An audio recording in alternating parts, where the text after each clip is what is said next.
What army? It is I, Shadow Critias, back again with another Dragon Ball video. So, yeah, I've been wanting to discuss about this for quite a bit sometime, and that is, should the Dragon Ball franchise should have stayed ended after GT? Is the Dragon Ball GT is a perfect way to end the Dragon Ball franchise? The reason why I thought about this because I just feel like the Dragon Ball franchise just needs to be, be done and stay dead. So, and I think GT is the only good thing that Dragon Ball GT was the best thing ever to end the franchise. So basically, we're gonna go over like certain things like which year they came out and which year it ended, both the Japanese and the English sub and dub title for the show, and what happened after GT came to an end until we have Super, Daima, and so on and so forth. And give my thoughts and opinions of Dragon Ball GT as a whole for last. So yeah. So we all know that Dragon Ball GT came out on February the 7th, 1996, and ended at November the 19th, 1997, until we waited for 98, 99, 2000, 2001, 2000, basically 6 years later, and November the 7th, 2003, when we got the English dub for GT, and ended at the end of April the 16th, 2005. So basically, after GT came to an end, both the English and the Japanese, there was no Dragon Ball related content, and there was none of that. And until people decided to create their own fan-made of Dragon Ball to keep the franchise alive. And the first person who ever started with the fan-made manga to keep the Dragon Ball franchise alive was Torotaru himself, who is now the successor of the Dragon Ball Super manga and the drawer and the writer for the franchise, and the one who started it all, the Dragon Ball fan-made. And that started with Dragon Ball AF, aka Dragon Ball After the Future, until he had to stop what he's doing because he was hiring by Akira Toriyama, until someone took that spot to continue on the legacy of Torotaru to finish it off and remake the story of Dragon Ball AF by young Gigi Jai, young Jai. Hope I said your last name right. Please forgive me. And ever since then, Dragon Ball AF became the starting point of the fan-made of the Dragon Ball community. And not only it was the first ever fan-made manga, there was also a first ever fan-made animated series of Dragon Ball that takes place after GT.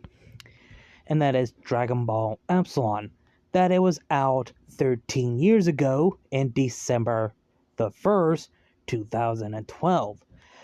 So basically, there was no... So ever since then, people have been making their own fan-made animation of Dragon Ball that takes place right after GT. And the only thing I have a problem when it comes to fan-made animation and fan-made manga is because one simple thing. Is that they keep bringing back Goku in their fan-made project.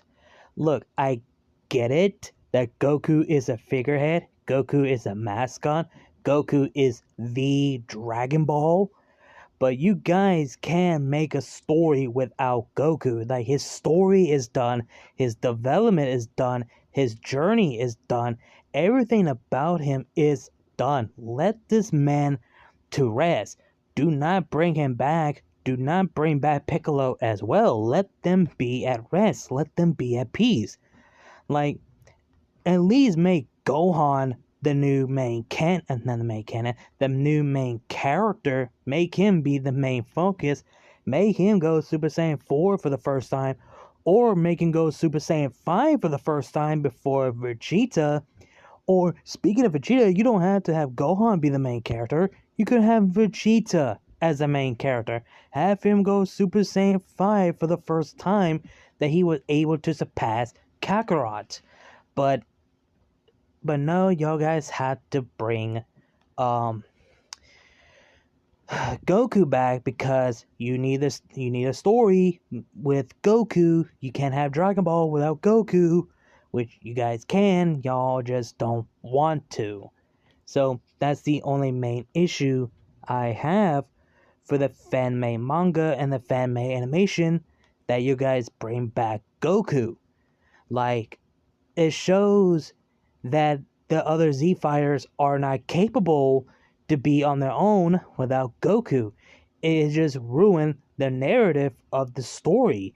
It ruins the whole purpose of the fan-made story without Goku, and it ruins Dragon Ball GT as a whole. His story was done. His journey was complete.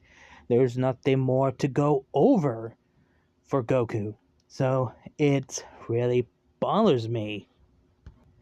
Ever since we only had fan-made mangas and fan-made animation, until in March the 30th, 2013, and August the 5th, 2014, we get a new Dragon Ball animated movie titled Dragon Ball Z Battle of Gods.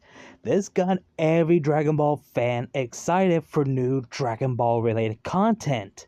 And people were so excited and get introduced a new form, a Super Saiyan God. And then sooner or later, we get a new Dragon Ball Z movie that comes out in April the 18th, 2015, and we get the English version in October the 20th, 2015, for the Resurrection of Frieza, or Resurrection F. Which, honestly, that's one thing I have a problem with this film, is that they brought Frieza back, which, why? You could have picked other villains besides Frieza. Like, I get it, Frieza is iconic, I get that, but, like, come on, man. Really? You could have chose other villains besides Frieza? 3 months after the movie of Dragon Ball Resurrection F came out, the Japanese version, we finally get a new TV show of Dragon Ball Super that takes place after, well, Resurrection of Frieza, but even though they kind of retcon the, not recon, like recap of Battle of God and Resurrection F in a episode with new story, new character,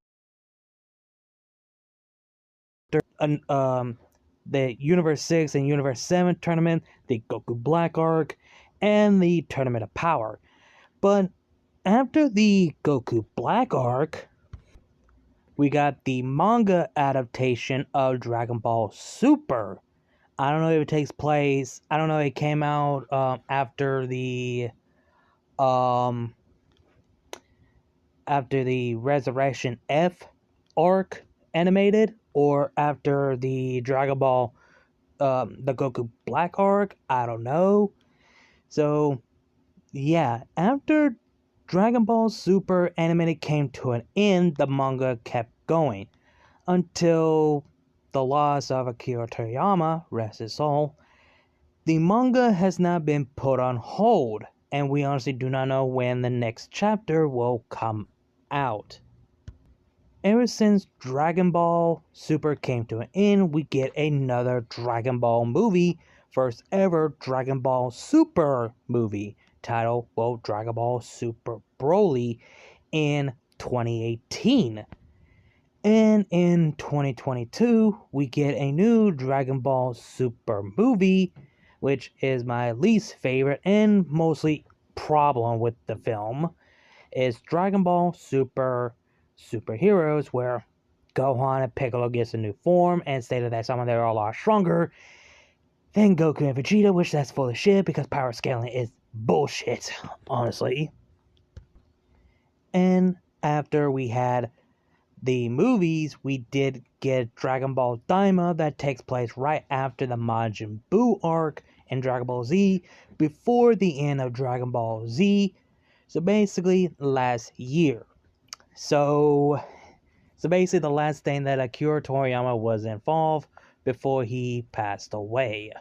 So, yeah, that's the only thing I want to mention it real quick. So yeah, that's basically a bit of a history of, well, what happened after Dragon Ball GT. And do I think that Dragon Ball GT is a perfect way to end the Dragon Ball franchise as a whole? Yes, I think Dragon Ball GT should have been the end of the Dragon Ball franchise as a whole, but the Dragon Ball franchise is still alive, even though there's no new animated shows, movies, and manga.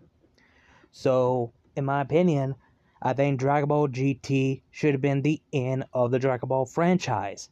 And thanks to Torotaru, who was asked a question in a convention of which movies in Dragon Ball Z that he considered as canon. He stated that you can make anything that you consider as canon. So basically, you can make your own universe of which is canon, which is not. Each movies is their own separate universe. Same goes for the shows. So basically, any movies and shows of Dragon Ball is canon. So Dragon Ball GT is canon to everybody now. So here's my timeline canon. You have Dragon Ball, Dragon Ball Z, Dragon Ball Daima, Dragon Ball Super, the end of Dragon Ball Z, and Dragon Ball GT. Those are my canon timelines. So, yeah. And I want to talk about the show itself. The fact that they're trying to bring back the old elements of Dragon Ball, the journey, the adventure, like Dragon Ball Z, not like Dragon Ball Z, like Dragon Ball, but instead on Earth is traveling in space to collect the Dragon Balls for the fate of the planet Earth. The only thing I had issue with GT is Goku being a kid again. That's one thing I kind of did not like in general.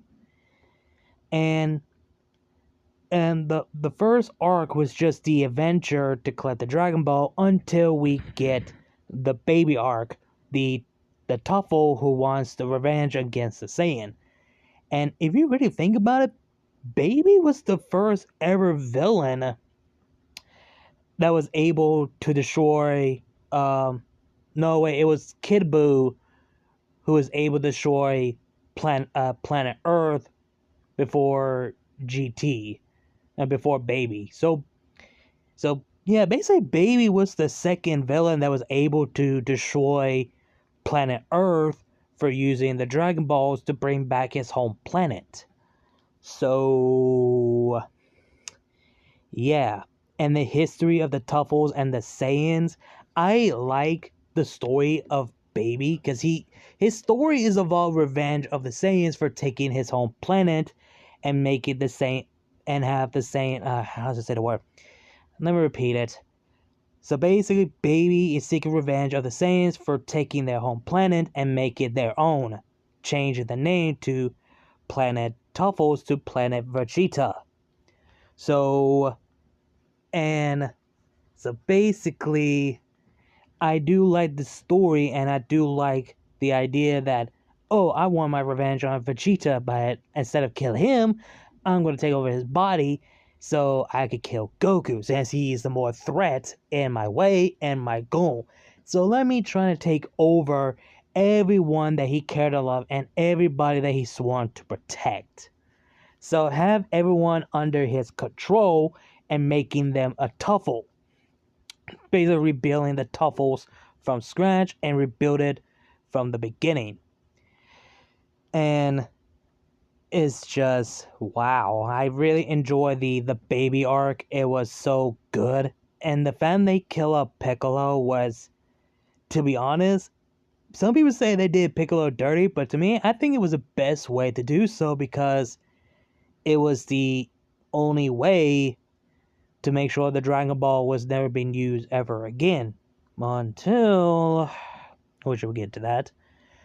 But the Super Android 17 arc, that was not good. It was just only focusing on Android 18 be the main focus, and familiar villains that we know from Dragon Ball, Dragon Ball Z, and in the GT. And that arc is basically filler, so I just don't like it, so I'm just gonna skip that. Now, the Shadow Dragon arc, I love that arc more than the baby arc. It shows the consequence of the abuse of using the Dragon Ball's power and overuse wishes. And I love the story that the threats is the Dragon Ball itself by fighting each 7 shadow dragons and collect and gain so many negative energy of the abuse that the Z fighters use for any wishes. Their intentions are good, but they have to face the consequence. And this is what their consequence of abusing its power. If you guys remember, about a year ago, that I did a broadcast with 2 of my friends. We were talking about this, that we both like the idea that the Dragon Balls, the Shadow Dragon, should be the final threat, and the Z fighters had to face the consequences for overuse and abuse its power with negative emotion and trying to fix the problem. And they always rely on the Dragon Ball so much, and this is their consequences. So, and I like that. I love that aspect. I love the story that they had to face the consequence for using the Dragon Ball. And not only we get to see Super Saiyan 4 Vegeta, which I forgot to mention, in the baby arc, we actually get to see Super Saiyan 4 Goku, which is, in my opinion, GT Super Saiyan 4 is better than Super Saiyan 4 Daima Goku. The kid and the adult version, in my opinion. It's just, the red color was too bright in Daima, but GT is a lot more better. It kept the dark tone of it. And here's a fun fact about Super Saiyan 4. The original color for Super Saiyan 4 was supposed to be gray, and they changed that. They were going for the golden color similar to Super Saiyan and the golden great ape. So basically, Super Saiyan 4 was supposed to be all golden-like, but they changed that again to give us what we got now. So that's an interesting fun fact that you guys may not know. And even seeing Vegeta go Super Saiyan 4 was epic, and seeing Super Saiyan 4 Gogeta was epic. And the fact that I like that Omega Shenron being the threat of the entire universe, just amaze. And the ending, you felt heartwarming. You felt the nostalgia. You felt that you came a long way. You grew up with Goku and the gang, and that this is the end. The journey has ended with Goku. And we get a time skip for 100 years of peace, where all the Z fighters are now dead, and the only one left remain is old Pan, known as Grandma Pan, who is now looking after the spitting image of Goku, known as Goku Jr. And the one thing felt heartwarming were Goku Jr. meeting Goku, and we see the adult Goku just smiling and waving at us and see us and say us, I can't say the word. When we see Goku looking at the screen, basically looking at the viewers saying, see y'all next time, bye bye, or something like that. It just melted my heart to see the most iconic character say us farewell until we meet again.